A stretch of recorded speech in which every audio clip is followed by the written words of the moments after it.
ETV YouTube channels లో మీ వ్యాపార ప్రకటనల కోసం ఈ నంబర్కి కాల్ చేయండి. సాక్షికి పుట్టింటి తరపు నుంచి శ్రీమంతం జరిపించాలని ఫిక్స్ అయ్యాం. అందుకే ముహూర్తం కూడా పెట్టించాం.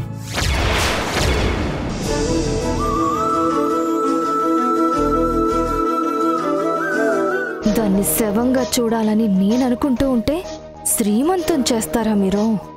మీరంతా ఓకే అంటే ఏర్పాట్లు కూడా నేనే చేస్తాను. వద్దు, నువ్వేం చెయ్యొద్దు.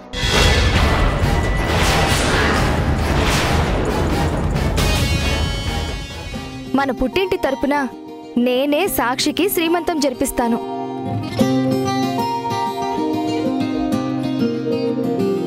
ఆ ఒక్క ముచ్చట కూడా ఈ చేతుల మీద జరిగితే నా ఆనందానికి అవతలే ఉండవు. సరే అభి, నువ్వు ఎంతగా కోరుకున్న తర్వాత కాదని ఎలా చెప్పగలం? బావగారు మీరేమంటారు? సాక్షి విషయంలో అభి తీసుకున్న ఏ నిర్ణయం అయినా నాకు ఓకే. తల్లి కాబోతున్న మా సాక్షికి తొలి వేడుక నేనే చెయ్యబోతున్నాను. చాలా సంతోషంగా ఉంది.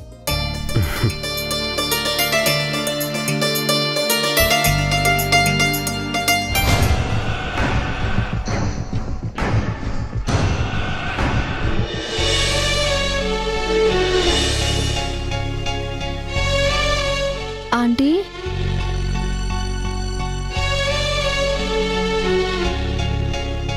చెప్పమ్మా. నాకు సీమంతం చేసుకోవాలని లేదు. అదేంటమ్మా అలా అంటున్నావు? కిషోరు, ఆశ ముహూర్తం కూడా పెట్టించుకుని వచ్చారు. అందరూ చాలా సంతోషంగా ఈ వేడుక చేయాలనుకుంటుంటే నువ్వేంటమ్మా వద్దంటున్నావు? మీరంతా రాబోయే ప్రాణం గురించి సంతోషిస్తున్నారు, నేనేమో పోయే ప్రాణం గురించి బాధపడుతున్నాను.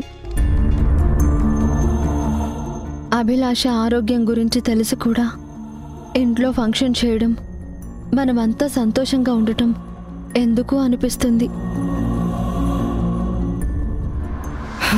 నిజం సాక్షి, మీరంతా సంతోషంగా ఉంటే నాకు కూడా చూడాలని లేదు. నా కన్న కూతురు చనిపోతుందని తెలిసి నాకు కూడా బాధగానే ఉందమ్మా. కానీ వైద్యం లేని ఆ రోగం గురించి కన్నీరు పెట్టుకోవటం తప్ప మనమేమీ చేయలేం. ఇప్పుడు నువ్వు సీమంతం వద్దు అంటే ఇంట్లో అందరికన్నా ఎక్కువ బాధపడేది అభిలాషే. నా మీద మరీ ఇంత ఎక్స్పెక్టేషన్స్ ఉంటే తట్టుకోవడం చాలా కష్టం. అది వద్దు అంటుంటే ఈవిడెందుకు ఒప్పించడానికి అంత కష్టపడుతోంది? అభికి నేను నచ్చజెప్తాను. తన ఆరోగ్యం కన్నా ఈ ఫంక్షన్ ఎక్కువ కాదని ఒప్పిస్తాను. సాక్షి,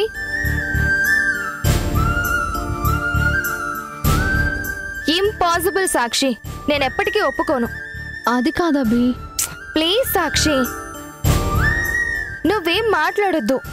శ్రీమంతం అనేది తల్లి కాబోతున్న ప్రతి ఆడదానికి చేసే పండుగ. ఇలా చేయడం వల్ల పెద్దల ఆశీర్వాదంతో పాటు ఆ దేవుడి దయ కూడా నీకు తోడై నువ్వు, కడుపులో బిడ్డ ఇద్దరూ ఆరోగ్యంగా ఉంటారు. ఎప్పుడు మా గురించేనా? నీ హెల్త్ కండిషన్ గురించి నువ్వు పట్టించుకోవా? నేను పట్టించుకున్నా మర్చిపోయినా పెద్దగా మార్పేమీ ఉండదు. నా చావుని ఎవరూ తప్పించలేరు.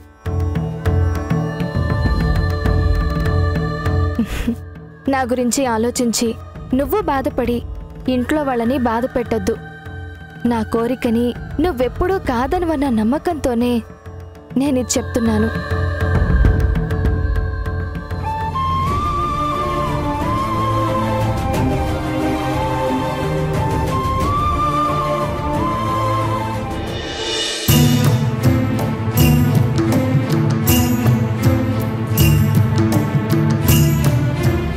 అమ్మ చనిపోయిన తర్వాత అస్థికల్ని గంగలో కలపకపోతే ఆత్మకి శాంతి కలగదని పురోహితులు చెప్పారు. కానీ హరిప్రసాద్ కుటుంబం చేసిన అన్యాయం, నా ప్రతీకారం వాళ్ళకేం తెలియక అలా అంటున్నారని మౌనంగా ఉన్నాను. ఆదుకోమని ఇంటికి వెళ్తే ఆడపడుచు అన్న గౌరవం లేకుండా వాళ్ళు అన్న మాటలకి మా అమ్మ ఎంత ఆత్మక్షోభ పడిందో నాకు తెలుసు. ఆ క్షోభ తీరాలన్నా, మా అమ్మ ఆత్మ శాంతించాలన్నా ఒక్కటే పరిష్కారం.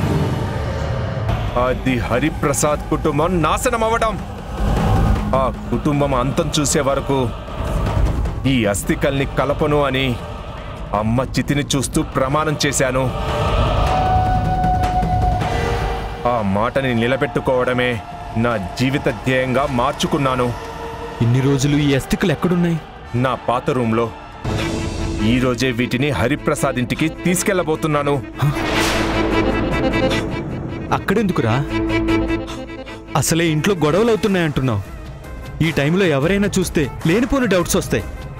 నాన్నకి యాక్సిడెంట్ అయినప్పుడు డబ్బుల కోసం అమ్మ నన్ను అక్కని తీసుకొని పుట్టింటికి సహాయం అడగటానికి వెళ్తే నిర్దాక్షిణ్యంగా మమ్మల్ని గెంటేశారు. ఇప్పుడు అదే ఇంటికి అల్లున్నయ్యాను. అమ్మని ఇలా తీసుకెళ్తున్నాను.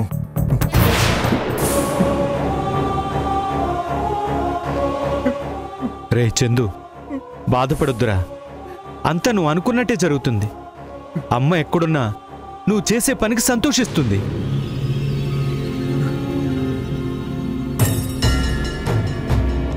మా అమ్మకి చేసిన అన్యాయానికి ఆ దేవుడు కూడా బాధపడి ఉంటాడురా. అందుకే నన్ను ఆ ఇంటికి అల్లుణ్ణి చేసి అందరూ నా మాయలో పడేట్టు ఆశీర్వదించాడు. కూతుర్లిద్దరూ ఫైటింగ్ చేసుకుంటుంటే ఏం చేయాలో తెలియక హరిప్రసాద్ నన్ను సహాయం అడుగుతున్నాడు. సంధి చేయమని బ్రతిమలాడుతున్నాడు. అంటే దొంగ చేతికి తాళాలిచ్చి జాగ్రత్తలు చెప్తున్నాడా? ఏం చేస్తాడు మరి? నేను తప్ప ముసలోడికి వేరే దిక్కే లేదు. ఏడ్చినా నవ్వినా నాతోనే ఉన్నట్టుంది వాడి పరిస్థితి. అంటే నీ గోల్కి ఆల్మోస్ట్ దగ్గర అవుతున్నావు అన్నమాట. అవునరా. జస్ట్ కొన్ని రోజుల్లో హరిప్రసాద్ కుటుంబం కష్టాలకి కేర్ ఆఫ్ అడ్రస్ అవుతుంది. నా గెలుపుని మా అమ్మ పక్కనే ఉండి చూడాలని నాతో తీసుకెళ్తున్నాను.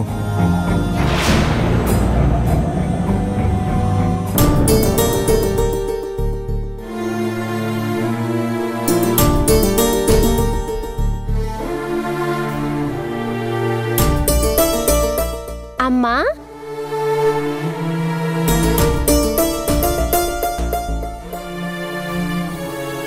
ఎందుకమ్మా ఈ మధ్య నీళ్ళ డల్గా ఉంటున్నావు? ఏమైంది నీకు? మా క్యూట్ అమ్మాయికి నవ్వే అందం. ఆ అందం మిస్ అయితే ఎలా చెప్పు? ఏం మిస్ కాదులే టెడ్డీ, ఐఎమ్ ఫైన్. ఫైన్ అని నువ్వు చెప్పడం కాదు, నాకు అనిపించాలి.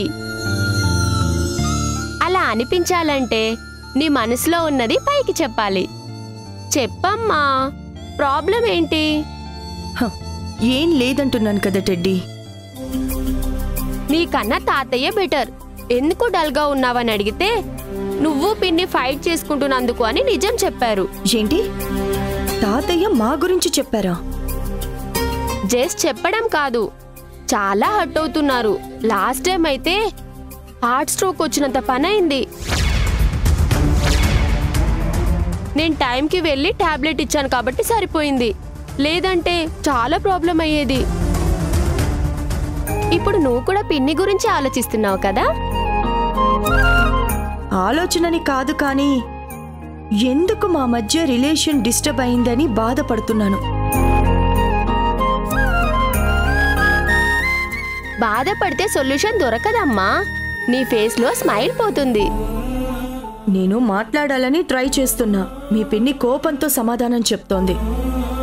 అమ్మా నిహారిక, మీ ఇద్దరిని ఏ విషయం దూరం పెడుతోందో తెలియడం లేదు, కానీ నేను ఎవరిని సమర్థించలేను, తక్కువ చేయలేను. పెద్దదానిగా నువ్వే చెల్లితో సర్దుకుపోవాలమ్మా.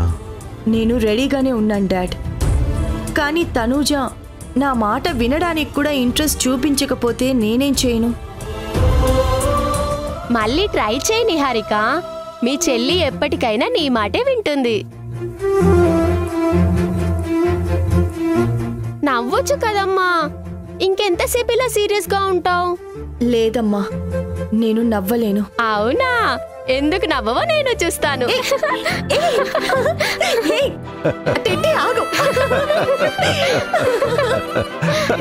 ఇప్పుడు చూడు ఎంత అందంగా ఉన్నావో. ఏమంటావు తాతయ్య? నువ్వేం చెప్పినా ఏం చేసినా నాకు సంతోషమే తల్లి. మీ అమ్మే కాదమ్మా, ఆడపిల్ల నవ్వు ఆ ఇంటికే కళ. అది ఎప్పటికీ దూరం కాకూడదు. అమ్మా, నీతో ఎవరున్నా లేకపోయినా నేను మాత్రం ఎప్పుడు నీ పక్కనే ఉంటాను. నువ్వు చెప్పినట్టే వింటాను. నాకు నువ్వు మాత్రమే కాదు టెడ్డీ, పిన్ని తాతయ్య కూడా ముఖ్యమే. అందరం కలిసి మనస్ఫూర్తిగా నవ్వుకునే రోజు కోసం నేను ఎదురు చూస్తున్నాను. డాడ్, మా ఇద్దరి వల్ల మీరు హర్ట్ అవుతున్నందుకు సారీ. వీలైనంత త్వరగా తనూజతో ప్రాబ్లం క్లియర్ చేసుకుంటాను.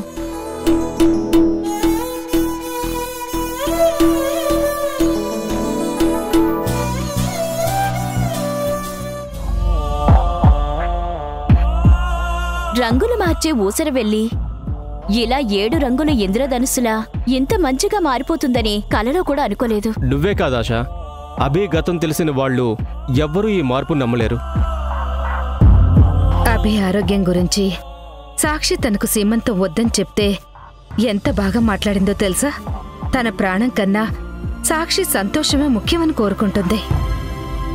అమ్మా, ఈ సీమంతం ఫంక్షన్ అయిపోయిన వెంటనే అభిని ఎలాగోలా ఒప్పించి మన ఇంటికి తీసుకెళ్ళిపోదాం. నా మనసులో కూడా అదే ఉంది కిషోర్. కానీ అభి ఒప్పుకుంటుందో లేదో. ఇన్నాళ్ళు అంటే మీకు భయపడి రాలేదు, ఇప్పుడు అందరూ అర్థం చేసుకుంటున్నాం కదా. అది కాదమ్మా, ఆఖరి రోజుల్లో సిద్ధు నందు సాక్షితో ఉండాలని కోరుకుంటోంది. ఇన్ని రోజులు ఇక్కడే ఉంది కదమ్మా, అందుకే మనం కూడా ఒకసారి అడుగుదాం. సీమంతం తర్వాత కాకపోయినా సాక్షి డెలివరీ తర్వాత అయినా తీసుకుని వెళ్దాం. అప్పటి వరకు ఉంటుందో ఉండదో అదొక అనుమానం కదండి. ఆశా, ఎందుకలా నెగటివ్గా మాట్లాడతావు? అభికేం కాదు. ఏం కాకూడదనే నేను కోరుకుంటున్నానండి. కాకపోతే నిజాన్ని దాయలేం, తలరాతని మార్చలేం కదండి. ఈ ఇంట్లో అందరూ తనని క్షమించి మామూలుగా మాట్లాడాలని కోరుకుంది. అది నెరవేరింది కదండి. అదే కాక ఇక్కడ సాక్షిని చూసుకోవడానికి నందు అన్నయ్య భారతి ఆంటీ ఉన్నారు. అవును కిషోర్, ఇన్ని రోజులు అన్ని పనులు చేస్తూ అందరి మంచి ఆలోచిస్తూ అలసిపోయింది. ఇక నుండి బ్రతుకున్నన్ని రోజులు మన ఇంట్లో పెట్టుకుని చూసుకుందాం. అది సీమంతం ముందా తర్వాత అనేది తర్వాత ఆలోచిద్దాం. వెళ్దాం పదండి.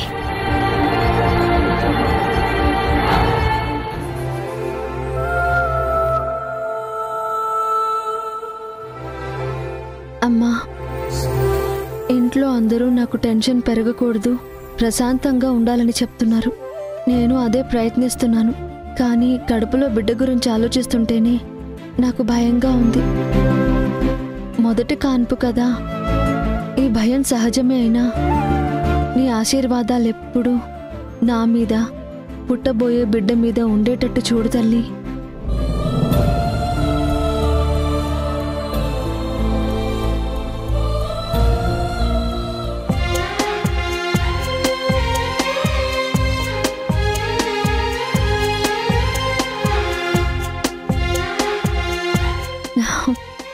ఈ పోస్టర్లు ఏంటండి? కడుపుతో ఉన్నప్పుడు ఇలా చిన్నపిల్లల ఫోటోలు చూడడం చాలా మంచిదంట. ఈ ఫోటోలు రోజు చూస్తూ ఉంటే మైండ్ కామ్ అయ్యి మనసు ప్రశాంతంగా ఉంటుందంట. అప్పుడు బీపీ కూడా కంట్రోల్ అవుతుంది, డెలివరీ సాఫీగా అవుతుంది. ఈ ఫోటోస్ ఎవరివి? పుట్టబోయే మీ చెల్లివి. ఏంటి, చెల్లివా? అప్పుడే ఫోటోస్ ఎలా వచ్చాయి? ఎవరు తీశారు?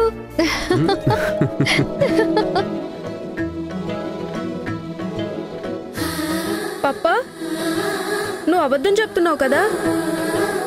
మీ అమ్మ డైలీ ఫొటోస్ చూస్తే చెల్లి కూడా ఇంతే అందంగా పుడుతుందంట. అందుకే తీసుకొచ్చాను. అవునా? అయితే వీటిని నీ రూమ్లో నేనే అంటిస్తాను. డైలీ మర్చిపోకుండా చూడమ్మా. సరే సిద్ధు.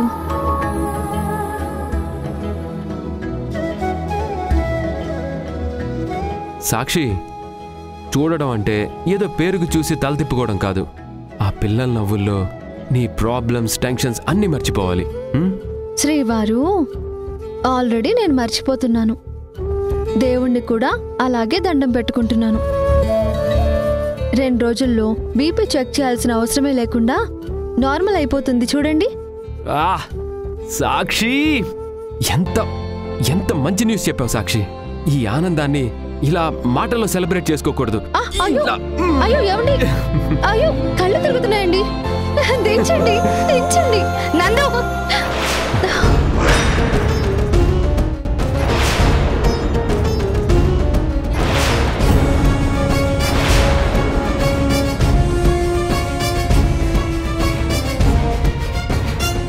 కొంచెమైనా సెన్స్ ఉందా లేదా?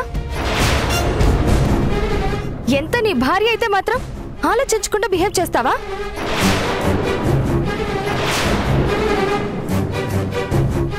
ఏమైంది అభి? ఎందుకింత సీరియస్ అవుతున్నావు? సీరియస్ అవ్వక నువ్వు చేసిన పనికి చప్పట్లు కొట్టమంటావా? అసలే సాక్షి ప్రెగ్నెన్సీ గురించి టెన్షన్ పడుతూ ఉంటే ఈ టైంలో నువ్వు అలా ఎత్తుకుని తిప్పడం కరెక్ట్ కాదు.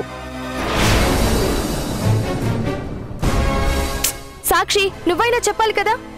అంటే అది ఆయన ఏదో ఆనందంలో అలాగా. చూడు సాక్షి, నాకు నీ ఆనందం ముఖ్యమే, కానీ అంతకన్నా రేపు నువ్వు తల్లి అవ్వబోయే మధుర క్షణాలు ఇంకా ముఖ్యం. డోంట్ వరీ అభి. సాక్షికున్న ఏకైక ప్రాబ్లం బీపీ. అది కంట్రోల్ అయిపోతుందని తనే కన్ఫామ్గా చెప్తుంది. అవునా? అదే నిజమైతే అంతకన్నా ఏం కావాలి? ఇన్ని రోజులకి మా మాటలు నీ చెవిన పడ్డాయన్నమాట. సారీ నందు, నీ మీద సీరియస్ అయ్యాను. పర్లేదు అభి, నువ్వేం చెప్పినా ఏం చేసినా అది సాక్షి మంచి కోసమే కదా. అవును, ఏం చేసినా తన కోసమే.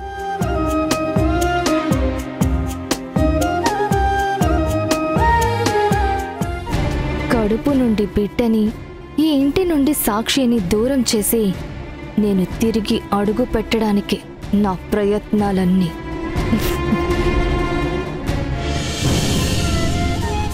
డాడ్, ఈరోజు చెకప్కి హాస్పిటల్కి వెళ్దాం. చెకప్పా? ఎందుకమ్మా? హార్ట్ స్ట్రోక్ వచ్చిన విషయం మీరు చెప్పకపోయినంత మాత్రాన టెడ్డీ కూడా సైలెంట్గా ఉంటుందనుకున్నారా? ఆహా, స్ట్రోక్ ఏం కాదమ్మా, కొంచెం గుండె దడగా అనిపించింది. ఇప్పుడు ఓకే. మళ్ళీ ఏదైనా అయితే అప్పుడు చూద్దాంలే. అయ్యాక చూడ్డం ఏంటి డాడ్? ముందే జాగ్రత్త తీసుకుంటే మంచిది. ఎన్ని జాగ్రత్తలు తీసుకున్నా ఏది కంట్రోల్ అవ్వడం లేదమ్మా.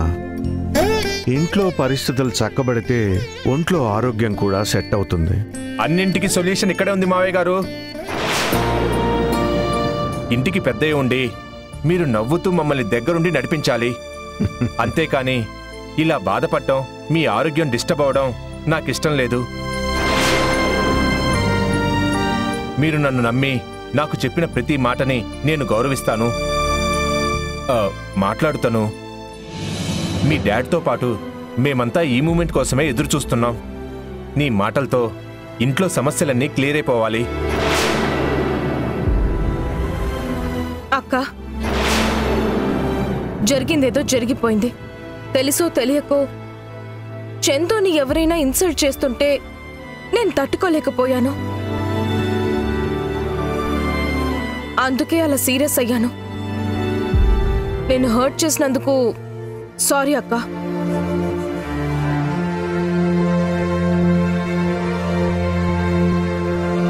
విన్నారా వదిన గారు? మీ చెల్లి సారీ చెప్పింది. ఇంతటితో ఈ గొడవలన్నిటికీ పులి స్టాప్ పడినట్టయింది. చందుకి అందరూ రెస్పెక్ట్ ఇస్తే నా వల్ల ఈ ఇంట్లో ఎవరికి ప్రాబ్లం ఉండదు. రెస్పెక్ట్ ఇస్తున్నాం తనుజ, బట్ నువ్వే మమ్మల్ని అపార్థం చేసుకుంటున్నావు. ఇక మీదట అర్థం చేసుకుంటుందిలే అమ్మా. సారీ చెప్పింది కదా, ఇద్దరు సంతోషంగా ఉండండి. నా చెల్లి నాతో ప్రేమగా మాట్లాడితే చాలు. ఏ సారీలు థ్యాంక్స్లు అవసరమే లేదు. తన చుట్టూ ఎంతమందున్నా ఎప్పుడు ఏ సమస్య రాకుండా చూసుకోవాల్సిన బాధ్యత నాది. అక్కని అమ్మగా మీ చెల్లి ఎందుకు చూస్తుందో ఈ మాటలు వింటే అర్థం అవుతుంది. తనుజ, నందు గారు కూడా నీ మాటల వల్ల హట్ అయ్యారు. మన కుటుంబానికి కూడా బాగా కావాల్సిన వారు. ఆయనకు కూడా సారీ చెప్తే ఈ కుటుంబంలో ఏ సమస్య ఉండదు. అవునమ్మా, అల్లుడు చెప్పిందే కరెక్ట్. ఏదో ఆవేశంలో నువ్వన్న మాటలని నందు మనసుకు తీసుకోలేదు. అది అతని గొప్పతనం. సారీ చెప్పి నీ మర్యాదను కూడా చూపించు.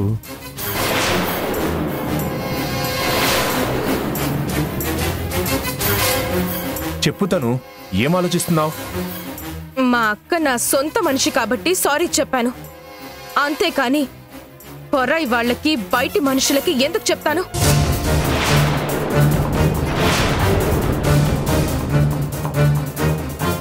తప్పు నాదే అని ఎలా ఒప్పుకుంటాను? సారీ చెప్పడం తప్పేం కాదు తనుజ. అక్క ప్లీజ్, నాకు నచ్చినట్టు నన్ను బ్రతకనివ్వు. తనుజ,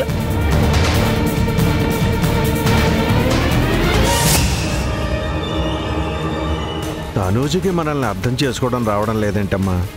ఇలా అయితే ఈ ఇంట్లో అందరూ కలిసి ఉండడం అన్నది నా కలేనా?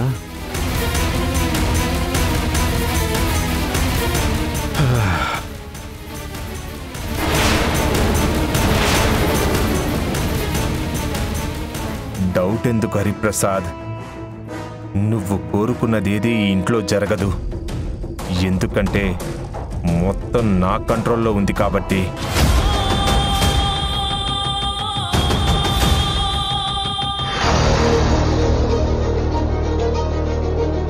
నా జీవితాన్ని నాకు కాకుండా చేసి ఎంత ప్రశాంతంగా నిద్రపోతున్నావే. నిన్ను శాశ్వతంగా నిద్రలోకి పంపించడానికే ఇక్కడికొచ్చా.